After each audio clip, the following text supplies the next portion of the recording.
கட்சியினுடைய மாநில செயற்குழு உறுப்பினர் தோழர் என் பாண்டி அவர்கள் பழனி சட்டமன்ற தொகுதியிலும்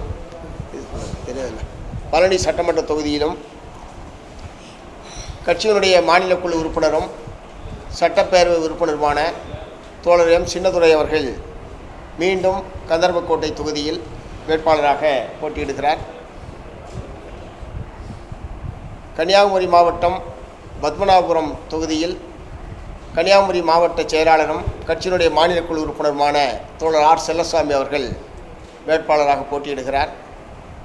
திருவொற்றியூர் தொகுதியில் கட்சியினுடைய மாநில குழு உறுப்பினர் தோழர் எல் சுந்தரராஜன் அவர்கள் வேட்பாளராக நிறுத்தப்பட்டிருக்கிறார்.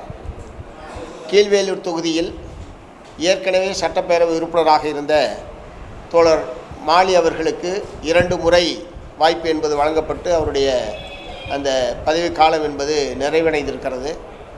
அந்த அடிப்படையில் புதிய வேட்பாளராக கீழ்வேலூர் தொகுதியில் நாகப்பட்டினம் கட்சியினுடைய மாவட்ட செயற்குழு உறுப்பினரும் அனைத்து இந்திய ஜனநாயக மாதர் சங்கத்தினுடைய மாநில துணை செயலாளருமான தோழர் டி லதா அவர்கள் வேட்பாளராக நிறுத்தப்பட்டிருக்கிறார் என்பதை தெரிவித்துக் கொள்கிறேன்.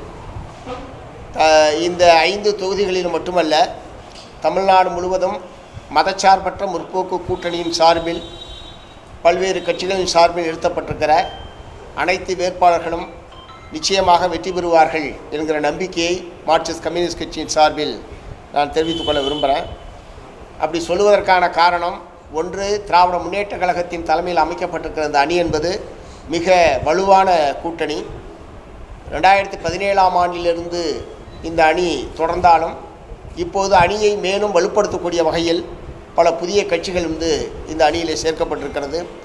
ஆகவே தமிழ்நாட்டில் அமைக்கப்பட்டிருக்கிற மிகப்பெரிய கூட்டணி இந்த மதச்சார்பற்ற முற்போக்கு கூட்டணி என்பதை நான் முதலில் சொல்ல விரும்புகிறேன். இரண்டாவது, கடந்த 5 ஆண்டு காலத்தில் திராவிட முன்னேற்றக் கழகம் தமிழ்நாட்டில் நிறைவேற்றி இருக்கிற மக்கள் நலத்திட்டங்கள், குறிப்பாக மகளிர் நலத்திட்டங்கள் என்பது தமிழக மக்கள் அனைத்து வீடுகளுக்கும் அந்த திட்டங்கள் என்பது போய் சேர்ந்திருக்கிறது. குறிப்பாக பெண் வாக்காளர்களுடைய பேராதரவை பெறக்கூடிய வகையில் கடந்த 5 ஆண்டுகளில் பல திட்டங்களை திராவிட முன்னேற்றக் கழகம் நிறைவேற்றியிருக்கிறது. ஆகவே இவர்கள் நிறைவேற்றிய மக்கள் நலத்திட்டங்களால் பலன் பெற்ற மக்கள் இந்த அணிக்கு சாதகமாக வாக்களிப்பார்கள் என்கிற மிகப்பெரிய நம்பிக்கை என்பது எங்களுக்கு இருக்கிறது.